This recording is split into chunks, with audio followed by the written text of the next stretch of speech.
We discussed about the unsupervised learning, machine learning at the during the introduction, right? Machine learning, introduction to machine learning, but we just discussed at a high level. Okay, so now we will take a look at what exactly unsupervised machine learning is all about, and what are the algorithms that falls under unsupervised machine learning algorithm. As part of unsupervised machine learning algorithm, we use clustering. We can do clustering. In clustering, we have something called K-means clustering, and K-means plus plus clustering is also available. And the next one is the hierarchical clustering. Apart from this, we have something that's called market basket analysis. Even the market basket analysis falls on unsupervised machine learning algorithm, and we have something else called principal component analysis. Even that one also falls under unsupervised machine learning algorithm. First of all, what is unsupervised machine learning algorithm? Unsupervised refers to problem of finding a hidden structure within unlabeled data. When it comes to unsupervised machine learning algorithm, you don't have to have the labeled data.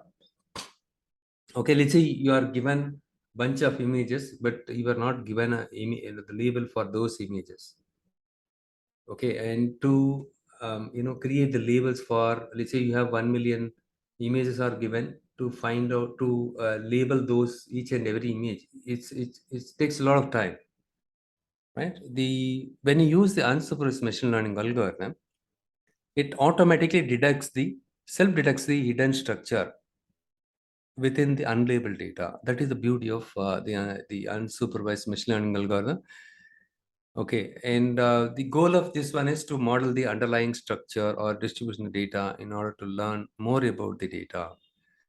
Okay, as part of unsupervised machine learning, we will first start with the learn what is clustering. Clustering falls under unsupervised machine learning algorithm.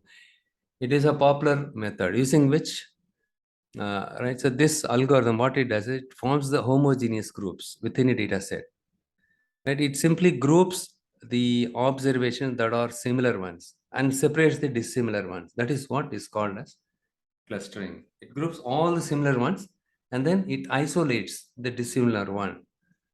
Okay, it is also called as a segmentation analysis or grouping or taxonomy analysis.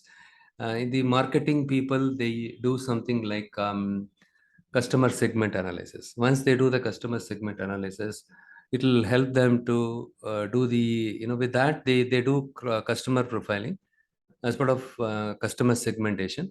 With that profiling, it will help them to target the right people, okay, right people at the right time, so that it can cut down their cost, the marketing effort, time and effort. Okay, likewise, you can use the clustering. We can use clustering for various use cases.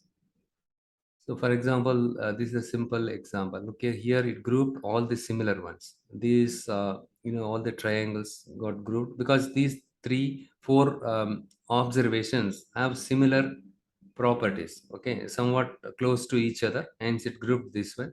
And similarly here and here we can see this group the similar one. So these are completely dissimilar to this one, hence it separated this one.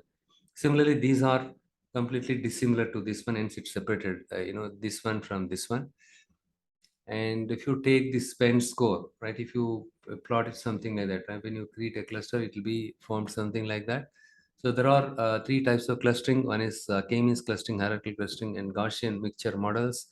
And we will first understand what exactly K-means clustering is. Unsupervised algorithm. It solves the well-known clustering problem. It follows a simple and easy way to classify the given data set through a certain number of clusters, right? When it comes to K-means clustering, you need to specify the number of clusters upfront.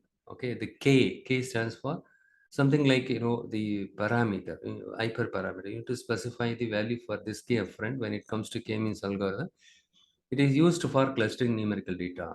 Okay, you cannot use text here. If you have any text data, any categorical variable, you need to make sure that all the features that you are using it in the case of k-means algorithm or hierarchical clustering, including principal component list and including the XGBoost, all the features supposed to be numerical. You need to convert them into numerical variable by doing encoding and other things. Okay, and these are the use cases. You can do document clustering and shopping cart item grouping, image processing, customer segmentation. Now even Google navigation of the search results also, they used the k-means clustering algorithm.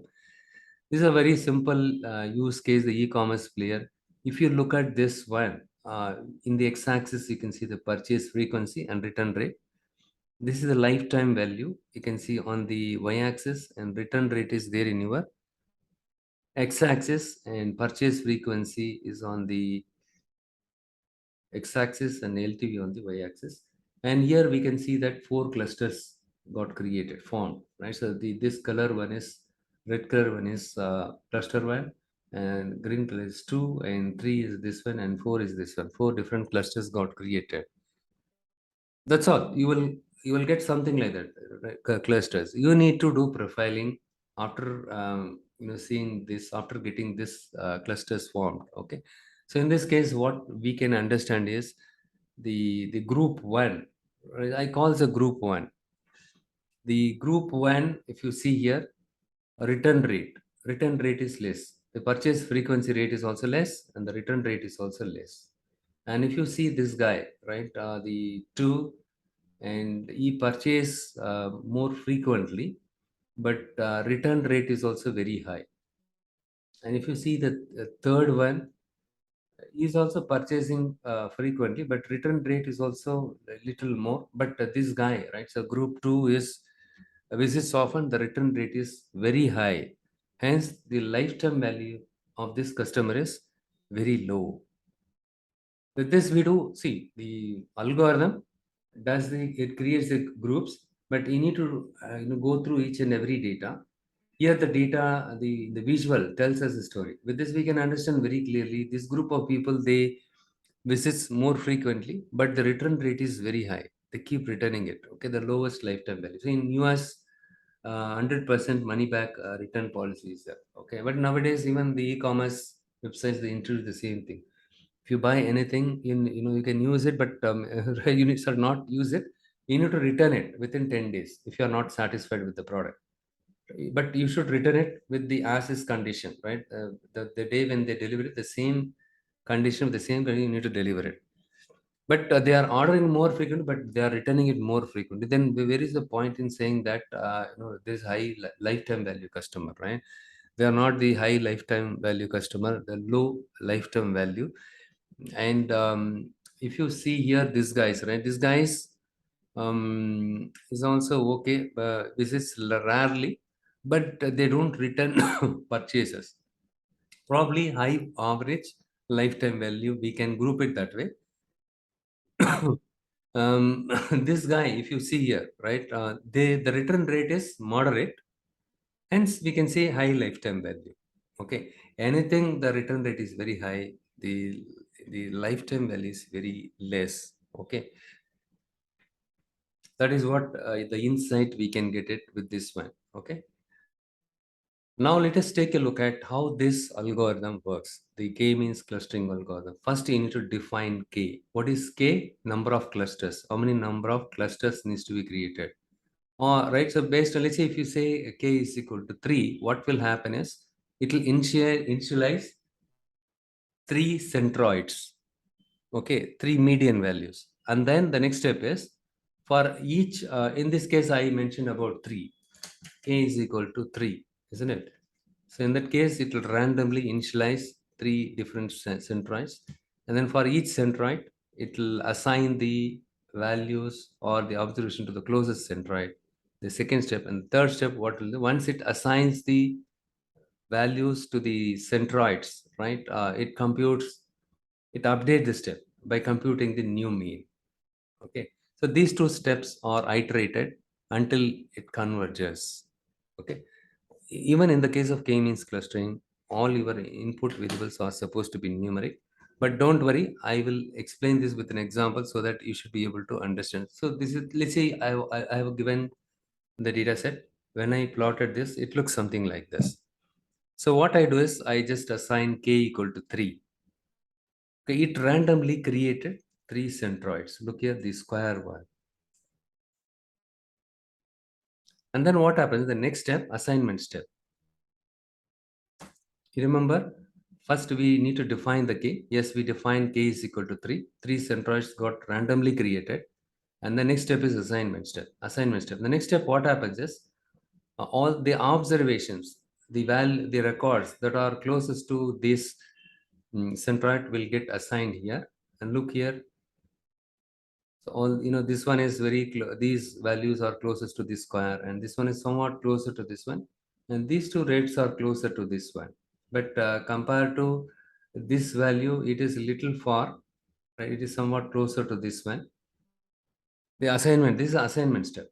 First step is k equal to 3. It created three centroids, three values randomly.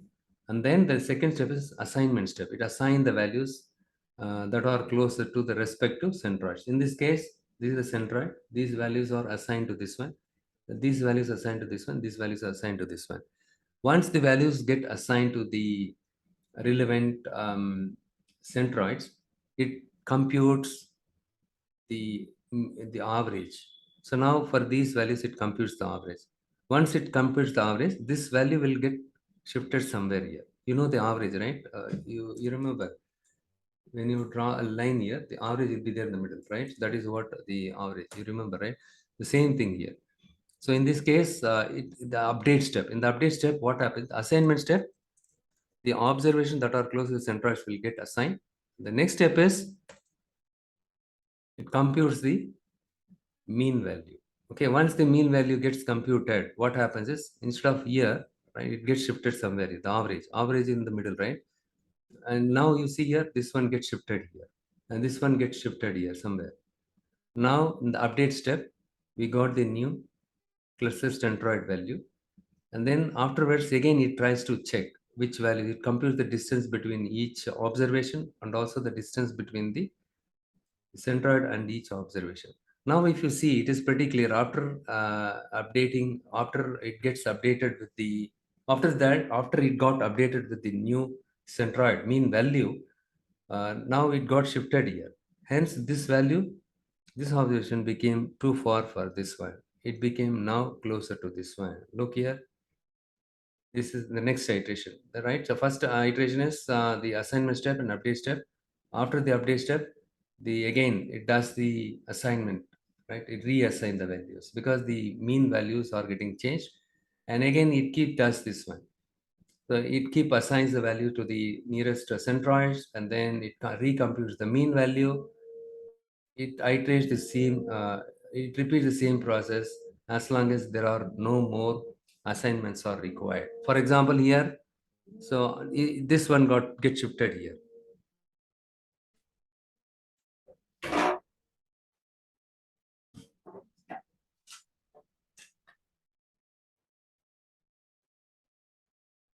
Just give me a second. The Hathaway is calling. It's pretty simple, very easy to understand, right? So it's very simple one. That is what is happening. First, it chooses the k, which in our case it is 3, right? And then it select 3 random centroids. Look here, this one, and then it assigns each object to the cluster with the closest centroid, and then it update the cluster with the new means. Because when it assigns the values to the closest centroids, obviously when you compute the mean next time, the mean value will be different. And we repeat these two, the algorithm repeats these two steps, assignment and update step. It keeps repeating these two steps until it converges in the sense there are no more assignments are required. Look here, so if you compute the new mean here, it will remain as it is, right? Since the mean values are not getting changed, it doesn't require any more for any further assignments. That means it got converged. The assignment and update step, you need to iterate, the algorithm will iterate it as long as it get converged. That means it doesn't require any further assignments.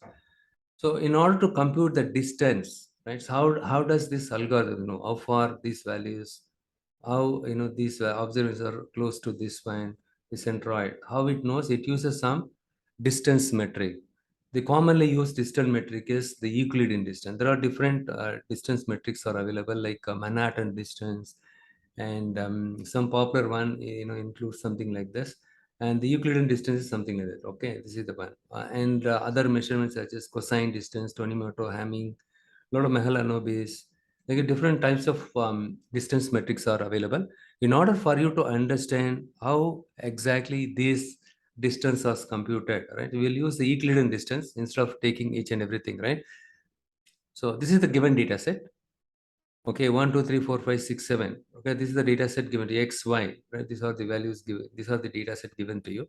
Let's say initially you assign k equal to 2. So this is the one has to be mentioned by us, k is equal to 2.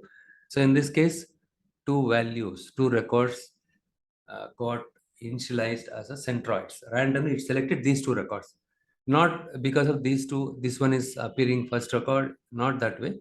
Randomly, right? It just blindly it closes the eyes and then it selects these two records as a the centroids. And the next step is what happens is cluster 1, right? 1.0, this is centroid, and cluster 2, right? This is the cluster 1, cluster 2. And then what next step is it has to assign the value to the clusters, right? So what happens is here it uses the Euclidean distance. The formula for this one is x1 minus x2 whole squared plus y1 minus y2 whole squared. In this case, the Euclidean distance with respect to cluster 1. So what happens is here you need to subtract this value from this one, you need to subtract from this one. So 1.5 minus 1.0 whole squared plus 2.0 plus 1.0, we get 1.12. And again, we are going to, for each record, we do the same thing. The Euclidean distance with respect to cluster 2 is equal to 1.5 minus, okay, this one, 5.50. So this record, second record, basically we want to check, is this record closer to the cluster 1 or closer to this one? When you do this, 1.5 minus 5 whole square plus 2 minus 7 whole square, you get 6.10. Of these two, which one is less? This one is less. Hence, this value will get assigned to cluster 1 because this is closer to this one. It is too far from this one. Similarly, when you do this, so the next iteration, what will happen is now the assignment step is over. Once you assign this, obviously, now since this one become part of this one, the mean value will get changed, right? So 1 plus 1.5 divided by 2, this one will come. Now the cluster 1 centroid value get changed, 1.25 and 1.5, which means the mean value. Cluster 2, since there are no assignments happen, no change happen. So once again, we need to compute the distance, right? So here 3, now let us take this because this one got assigned to cluster 1 already. Now 3 minus the new this one, 3 minus 1.2, not 1. Okay, now 3 minus 1.25 whole squared plus 4 minus 1.5 whole squared, you get 3.05. And if you take if you compute this one, 3 minus 5 whole squared minus 4 minus 7, 3.6, still this third record is also closer to the cluster 1. Hence this one will get assigned here. And the next one is, okay, the next, we take this value, 3.5 minus the new cluster centroid value, 1.83 whole square plus 5 minus 2.3 whole square, 3.13. And now if you compute the difference between this 3.5 minus 5 whole square plus 5 minus 1 whole square, 2.5. Of these two, this record distance is very closer to this one than the cluster 1. Hence this one will get assigned to cluster 2. And since this one get assigned to this one, next step is update. Obviously the mean value you need to compute it for this because now we have included one observation to cluster 2. Now the centroid value will get, this one will keep iterate until there are no more changes are required. So these are the steps that that are used. Define k and process the data, remove irrelevant variables. Though the K-means algorithm can self-deduct the pattern from the underlying data, but from our side, we need to make sure that we are not, because you understood here, right? So in this case, I have just took two columns, but in real-time scenario, if you have 100 columns, don't blindly include all the 100 columns. Find out which columns are relevant and discard all the irrelevant variables and remove outliers because K-means algorithm is sensitive to outlier. And the next step is scale the data, standardize the data. Once you scale the data, when it comes to K-means algorithm, you need to do feature scaling. When it comes to XGBoost, gradient boost, all these algorithms, right? Majority of them you need to do feature scaling. We already discussed, right? So we have something called sklearn dot pre-processing standardizer, right? So standardize class was there, right? So that using which we did the standard feature scaling needs to be done, and then find out optimal number of k. The next step is it is our responsibility to find out how many number of cluster that needs to be created. To creating too many clusters also overkill. Creating very less clusters also not helpful. And how do we find out the optimal value for the key? See, we give some random number, 2 or 3 or 4 or 5, but do we really need 3 or 4, or do we need more or less? How do we find out? There is some elbow method is available using which we can find out the optimal number of value for the k. And the next one is, once your cluster has been created, it is our responsibility to profile the clusters. And this is the method, elbow method. We use it. If you see here, here after this, it is stabilizing it. So in the x-axis, number of clusters, y-axis within sum of square, right? Each cluster, how far the values are from the cluster centroid, right? Distance it computes. And when you see here with two clusters, when you specify the two cluster, the within sum of squares, here is getting reduced, this one is reducing. But when you see here, when you use 6 clusters, right, after 6 clusters, it's somewhat stabilizing, right? So there are no more variation, but somewhat slight variation, you can ignore it. But it is stabilizing from here. Hence, you can go for 6 clusters. Use 6 clusters instead of using 3 or 4. Use 6 clusters. This is called elbow. In our hand, we have elbow, right? This is the elbow point. The elbow point, whatever the value you see it here, that is what you are. But we can see here, this is also kind of a elbow here, but it is stabilizing after the cluster value 6, right? Number of cluster 6, it is stabilizing it. Hence, you can go for that one. So the underlying is that a good cluster is one which contains the smallest possible within cluster variation. Okay. Elbow method. We use the elbow method. That is the one we have used it. And the next one is the feature scaling. When it comes to K-means clustering, we need to do feature scaling. Like in the case of XGBoost, and even in the case of logistic regression, we do feature scaling. Okay. Now the question is, the feature scaling is part of the data pre-processing. We know that. So what exactly? Why do we need to do the feature scaling? For example, in this case, I have age and income. 2 columns are there. So why should I do the feature scaling? See, in the interview, they'll ask you what is, as part of data pre-processing, what are the steps that you carried out? As part of data pre-processing, we did data imputation for the missing values, and also, we did we capping for the outliers. Okay, and we removed the duplicate records. Okay, what other things you did it? So apart from this, we did some kind of binning. Okay, what other things? Encoding, and for not encoding, we did it for the categorical variable. Fine. So now why scaling is required? Now the next step is feature scaling. We did it. So why we need to do feature scaling? Okay. The next question is, let's say I have the mix of both categorical as well as numerical variables are there. So can I, let's say my categorical variable, I convert as a numerical variable by doing encoding or one not encoding. Now it got converted as a numerical feature. So in that case, can I do the feature scaling for both the one not encoded as well as the numerical columns? For the categorical variable, even though you do the encoding, one not encoding, don't do the feature scaling. Okay. Only for the, one second, the Athway is calling.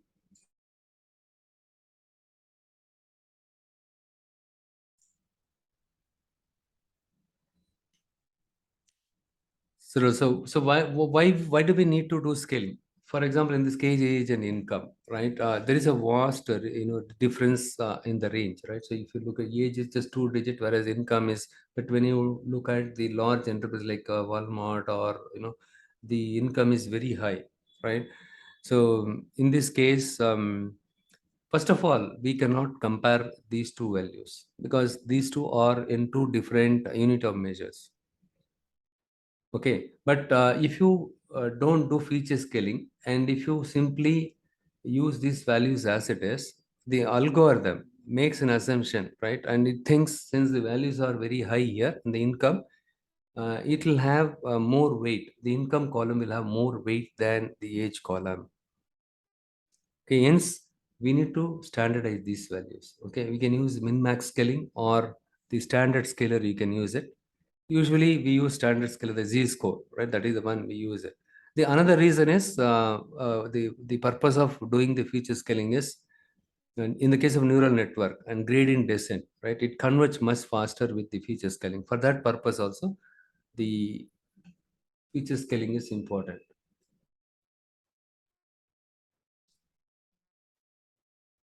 This is the one, right? So the standard scaling x minus mu divided by sigma, age and income. What is the actual value? Age is 30, and what is the mean value? The mean value is 28 for this one, right? So the 30 minus 28 or something. Finally, you get something like that, right? If you plug in the values, 30 minus 28 divided by the standard deviation, you get this value for age and income. But after you do the transformation, feature scaling, you can see that almost these two values are somewhat close by. We don't see much difference here. It's all in the common unit of measure now. Fine. So for that purpose, when it comes to K-means clustering, neural network, gradient descent, all these algorithms, majority of them, you need to do the feature scaling. And next thing is how do we evaluate the model? Like in the case of supervised machine learning, we use the accuracy score or precision recall or AUC, area under the curve, or ROC AUC or precision AUC. But when it comes to clustering, how do I know the clustering done by model is good, right? The intra-class similarity is high and the inter-class similarity should be low. What do you mean by intra-class and inter-class similarity? So this is the one. You have two clusters,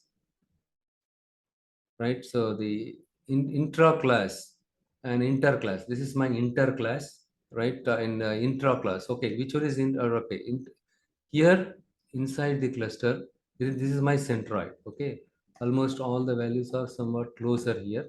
Okay, closer. It should be very tight. Okay, that means all the values are somewhat closer this way. And then the cluster, one cluster to another cluster, the distance should be high. Okay, so it should be like that. Okay, so all the similar values are here. The dissimilar values are isolated. The dissimilar values, you can find some kind of similarity. It finds kind of similarity here. It groups them. So the point is the values, right, inside each cluster should be somewhat closer to this one. Okay, there should not be any overlap. You see, you have a cluster one, yeah, another cluster got created. So there is a overlap. It should not be like that. Okay, so it should, the one cluster to another distance should be there. Okay, at least some distance should be there. Okay, if it is too far from each other, then it means that the cluster has been formed well. The cluster separation has been done well. Okay, so these are the same formula, right? So the average distance between cluster centroids divided by the average distance between the members and the cluster centroid, it gives you some value. Now the question is when to decrease the value of k. Basically, right, instead of going this roundabout way, we can simply rely on the elbow method. Elbow method, with that, we can find out the optimal number of clusters that are required. That is more than sufficient. So hope you understood what is k-means clustering, how it works, okay, and how do we evaluate once the clustering has been done. Now we will take a look at the coding part. Or before we jump in there, we will finish off the another clustering method called hierarchical clustering. Hierarchical clustering is also falls under unsupervised machine learning algorithm. Here, in this case, hierarchical clustering, we will take a look at what exactly this one hierarchical clustering and what are the types of hierarchical clustering is available. And the next step is the mechanics of hierarchical cluster, how it, what are the distance measures, and right. So we will look at it. Hierarchical clustering is there are two types of hierarchical clustering. The one is divisive and agglomerative. The agglomerative is bottom up. Okay, put each data point in its own cluster, identify the closest to two clusters and combine them into one cluster. Repeat the above step till all the data points are in a single cluster. The other one is the opposite. It start with one an all inclusive cluster. It will start with one cluster and then it will separate. Okay, at each step it split a cluster until each cluster contains a point. Agglomerativity is bottom up. Okay, we will see what exactly with this example. I think you should be able to understand. Okay, so it in this case, right? Four steps involved. Okay, to create the agglomerative hierarchical clustering. So it considers each and every data point as a singleton clusters, and then it finds out the pair. Okay, so this observation is somewhat closer to this one. This one is closer to this one pair, and this one is also somewhat closer to this one. First, it starts with the pair. Find a pair of clusters that is closest, and it merges them, and then it merges them. Look here, it merged them. First, it finds out the pair and then merges them, and these two got merged. That is what called as agglomerate. Okay, merge them into a single cluster. And the recompute. Now again, recompute the distance between the clusters. Now you recompute the distance between these two. Since this one is somewhat closer to this one, so CDE, it merge or agglomerate these three values into a single cluster. And then since you don't have any other value here, it leaves as it is. And finally, it combines these two things, A, B, C, D, E. Repeats step 2 and 3. Find a pair of clusters, merge them, keep doing this until it forms a single cluster. This is your single clusters. That is what your agglomerator. So consider the following data set of n equal to 5, the data points. Yeah, that is what I explained here. Make each observation a single point cluster, which leads to 6 clusters. So this is a separate cluster. Each point, it considers a cluster, okay?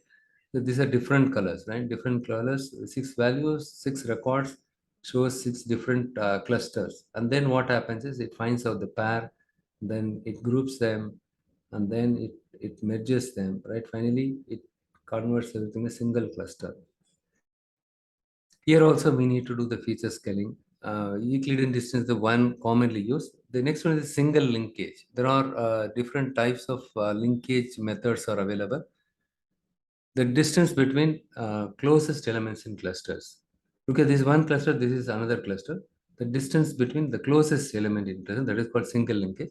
Complete linkage is opposite. The distance between farthest element in cluster, that is what complete linkage. Next one is average. It takes the average this one.